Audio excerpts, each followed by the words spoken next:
반갑습니다.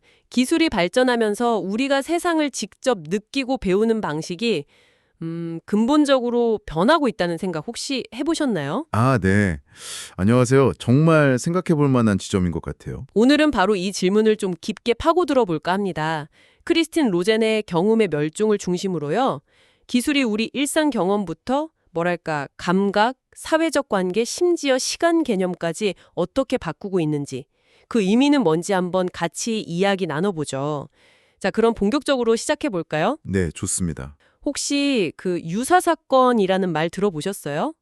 다니엘 부아스틴이라는 역사학자가 쓴 기념인데 아, 네. 실제 사건이 아니라 미디어가 만들어낸 그런 걸 말하는 거죠? 네, 맞아요. 자료에 보니까 흥미로운 사례가 있더라고요. 2018년에 큐어넌 음모론에 되게 깊이 빠졌던 여성 이야기요. 주로 온라인 커뮤니티에서만 정보를 얻다 보니까 현실이랑 완전히 동떨어진 믿음을 갖게 된 거예요. 나중엔 스스로도 뭘 몰랐다고 할 정도로. 와. 그게 참 무서운 점이죠. 온라인 정보가 현실 인식에 그렇게까지 영향을 미칠 수 있다는 거예요. 네. 예전에 아도르노라는 철학자가 이걸 거짓된 현실주의라고 불렀다면서요.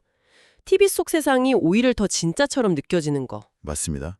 매개된 현실이 실제 현실을 압도하는 현상이죠. 날씨 앱만 보고 오늘 날씨 다 안다고 생각하는 거. 이것도 좀 비슷한 거 아닐까요? 창밖을 보거나 바람을 직접 느껴보는 대신에 그냥 화면 속 숫자가 현실을 대신해버리는. 오, 정확한 지적이세요. 이런 게 점점 많아지는 것 같은데 이게 우리한테 어떤 의미일까요? 전문가님은 어떻게 보세요? 정말 중요한 포인트인데요. 그런 매개된 정보가 단순히 사실 전달을 넘어서 말씀하신 것처럼 일종의 유사 현실을 만들어낸다는 게 핵심인 것 같아요. 우리가 직접 몸으로 겪는 현실하고 기술이라는 필터를 거쳐서 가공되고 걸러진 현실, 그 사이의 경계가 자꾸 흐릿해지는 거죠. 아, 경계가 모호해진다. 네, 뭐 세컨드 라이프 같은 가상세계는 물론이고 앞으로 더 나올 메타버스 같은 기술들은 이걸 더 심화시키겠죠. 이런 세계에서는 실제 경험 대신에 시뮬레이션된 상호작용이 중심이 되잖아요. 그렇죠. 그럼 우리의 오감 전체, 그러니까 이 감각체계는 어떻게 변하게 될까요? 혹시 뭔가 감각이 좀 달라졌다 이런 거 느끼신 적 있으세요? 듣고 보니 손으로 글씨 쓸 때랑 키보드 막 타닥거릴 때 느낌이 확 다르잖아요. 아, 맞아요. 그렇죠. 이게 그냥 기분 탓이 아니더라고요. 자료 보니까 손글씨 쓸 때 뇌가 훨씬 더 활발하게 움직인대요. 네네, 그런 연구가 있죠. 특히 글자 배우는 아이들한테는 이 손의 경험이 읽기 능력 발달이랑 관련된 뇌회로 형성에 되게 중요하다고 하더라고요. 카린 제임스라는 연구자가. 맞아요. 그래서 요즘 필기체 교육 줄어드는 거에 대해서 우려하는 목소리도 나오는 거고요. 건축 쪽도 비슷하다면서요. 예전엔 다 손으로 도면 그렸는데 이제는 CAD, 그 컴퓨터로 설계하는 게 거의 기본이 됐죠. 네, 그렇죠. 효율성은 훨씬 높아졌죠. 근데 프랭크 게리나 마이클 그레이브스 같은 유명 건축가들도 처음엔 이 CAD를 좀 경계했다고 하더라고요. 편하긴 한데 뭔가 손으로 직접 그리면서 얻는 직관이나 재료에 대한 감각 같은 게 사라질까 봐. 충분히 그럴 수 있죠. 그 손맛이라는 게 있으니까요. 재밌는 건 약간 이런 흐름에 대한 반작용처럼 보이는 메이커 운동 같은 거 있잖아요. 직접 손으로 막 만들고 하는 거. 그런 게 다시 주목받고 있다네요. 아, 네. 메이커 운동. 직접 만드는 경험의 가치를 다시 찾는 움직임이죠. 네, 뭔가 디지털 화면에서 벗어나서 물리적인 감각을 되찾으려는 것 같기도 하고요. 맞습니다. 손글씨든 손그림이든 뭘 직접 만드는 행위는 그냥 기술 이상의 의미가 있어요. 체화된 인지라는 개념이랑 바로 연결되는데요. 체화된 인지 조금 더 설명해 주실 수 있을까요? 아, 네.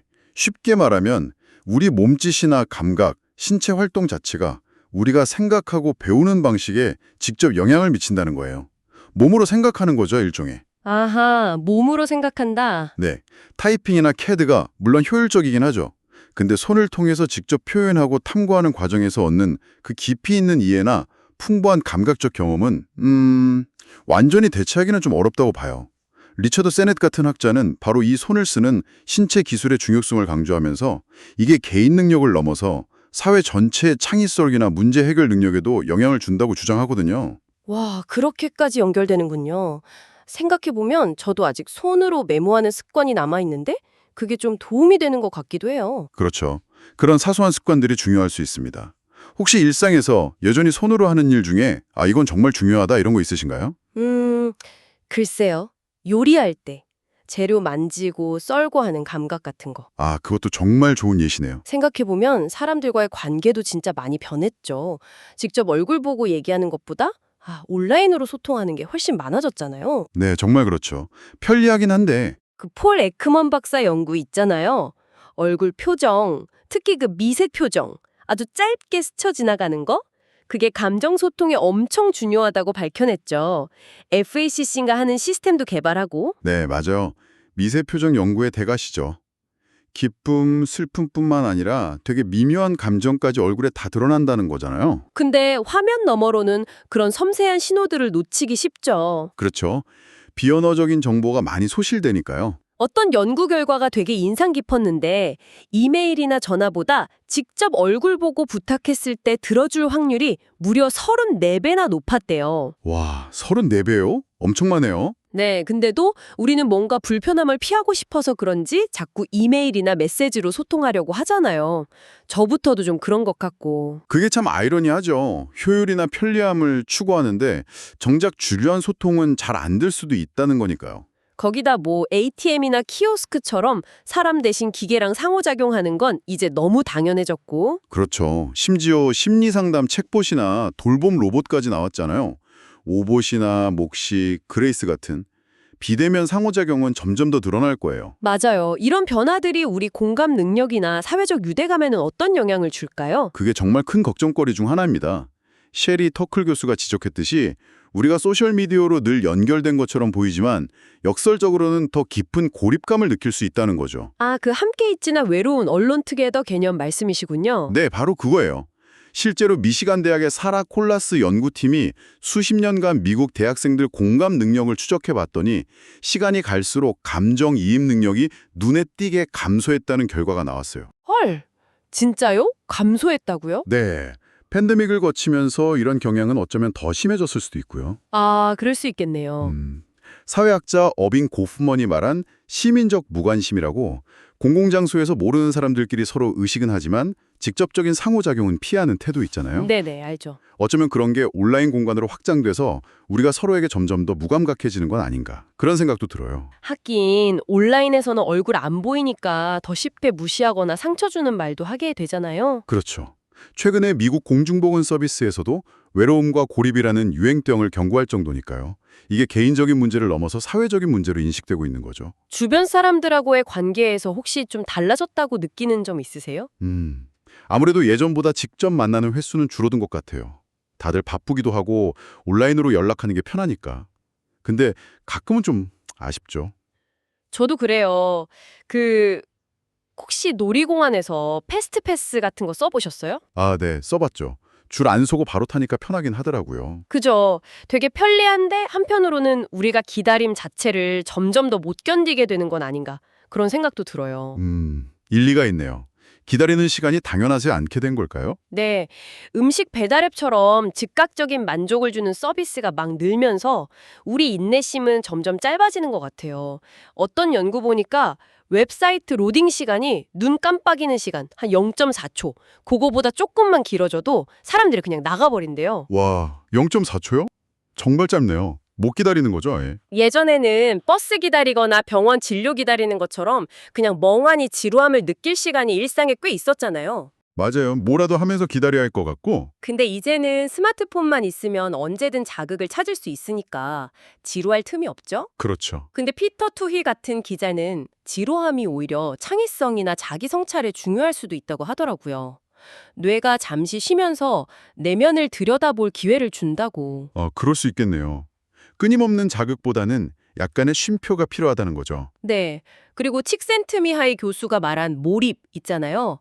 어떤 활동에 퍽 빠져서 시간 가는 줄 모르는 상태. 아, 네. 플로우 선택. 중요하죠. 근데 어쩌면 우리는 이런 깊은 몰입 대신에 소셜미디어 피드 그냥 막 내리는 것처럼 짧고 반복적인 자극에 즉각 반응하는 거, 그걸 마이크로 플로우라고 부르던데 거기에 더 익숙해지고 있는 건지도 모르겠어요. 아, 마이크로 플로우. 흥미로운 개념이네요. 깊이 없이 짧게 계속 흘러가는 느낌인가요? 네, 그런 것 같아요. 시간에 대한 우리 태도가 정말 극적으로 변하고 있다는 건 분명해 보여요. 기술은 끊임없이 기다림을 없애고 효율성을 극대화하는 방향, 소위 온디맨드 문화를 만들어 왔잖아요. 네, 그렇죠. 요구하면 바로바로. 하지만 그 과정에서 우리는 뭘 잃고 있을까요? 기다림이나 약간의 지루함 속에서 우리는 생각할 여유를 갖고 때로는 예상치 못한 아이디어를 떠올리거나 문제 해결의 실마리를 찾기도 하거든요. 맞아요. 멍 때리다가 뭔가 번뜩 낄 때도 있고. 그렇죠. 근데 즉각적인 반응과 효율성만 강조하는 문화 속에서는 이런 성찰의 시간이 사라질 위험이 커지는 거죠. 생각할 시간이 부족해지는 거네요. 네. 그리고 인내심 부족은 또 충동적인 결정으로 이어질 수도 있고요. 실제로 일부 연구에서는 미래의 큰 보상보다 당장의 작은 보상을 선호하는 경향, 이걸 시간 선호도라고 하는데 이게 비만이나 중독 같은 문제랑 관련될 수 있다는 결과도 있어요. 와, 그게 그렇게까지 연결될 수 있군요. 당장 만족을 못 참는 거? 네. 혹시 당신의 시간 사용 방식은 예전과 비교해서 어떻게 달라진 것 같으세요? 혹시 사라져버린 기다림의 가치 같은 건 없을까요? 글쎄요. 확실히 예전보다 덜 기다리는 것 같아요. 그리고 기다리는 동안에도 가만히 있지를 못하고 꼭 스마트폰을 보게 되고요. 기다림의 가치라 잊고 있었던 것 같기도 하네요. 그렇죠. 한 번쯤 생각해 볼 문제예요. 아, 그리고 여행 갈 때 스마트폰 GPS 없으면 불안한 분들 진짜 많으시죠? 저도 그런데. 아, 네. 저도 거의 필수템처럼 느껴져요. 이게 길 찾기는 정말 편하게 해줬는데 화면만 따라가다 보니까 주변 풍경을 놓치거나 스스로 길을 찾는 재미 같은 거, 그런 능력이 줄어드는 것 같기도 해요. 길 잃는 경험 자체가 주는 배움도 없어지는 셈이고. 맞아요. 헤매면서 발견하는 즐거움이 사라지는 거죠. 그리고 여행지 가서 멋진 사진 찍어서 소셜미디어에 올리는 거, 이른바 사진 트로피 남기는 거요. 거기에 집중하다 보면 정작 그 순간의 경험 자체는 좀 뒷전이 될 때도 있는 것 같아요. 아, 그렇죠. 사진 찍느라 제대로 못 즐기는 경우 많죠. 수선 선택이 사진 찍는 행위가 경험을 소유하려는 욕망이랑 연결된다고 봤는데 일리가 있는 것 같아요. 네. 심지어 특정 장소에서 남들이 찍은 거랑 똑같은 구도로 사진 찍으려는 시각적 수능 현상까지 나타난다니까 좀 씁쓸하기도 하고요. 아, 그 인스타그래머블한 장소에서 다 똑같은 포즈로 찍는 거 말씀하시는 거죠? 네네. 그거요. 미술관에서 사진 찍는 게 기억에 어떤 영향을 미치는지 연구한 결과도 재밌더라고요. 린다 henkel이라는 심리학자 연구인데 아, 그거 저도 봤어요. 사진 찍은 사람이 네, 오히려 작품 세부 사항을 덜 기억하는 경향이 나타났대요. 사진 찍는 행위가 오히려 관찰이랑 기억을 방해할 수도 있다는 거죠. 신기하죠. 기록하려고 찍는 건데 오히려 기억을 못한다니. 네. 그럼 이런 경험 기록 방식의 변화가 우리 기억에는 어떤 영향을 주는 걸까요? 네, 경험을 기록하고 공유하는 방식의 변화는 우리가 세상을 인식하고 기억하는 방식 자체를 근본적으로 바꾸고 있어요. GPS는 길찾기의 불확실성을 없애주고 소셜미디어는 경험 공유를 즉각적이고 시각적으로 만들죠. 편리함은 분명 커졌어요. 그렇죠.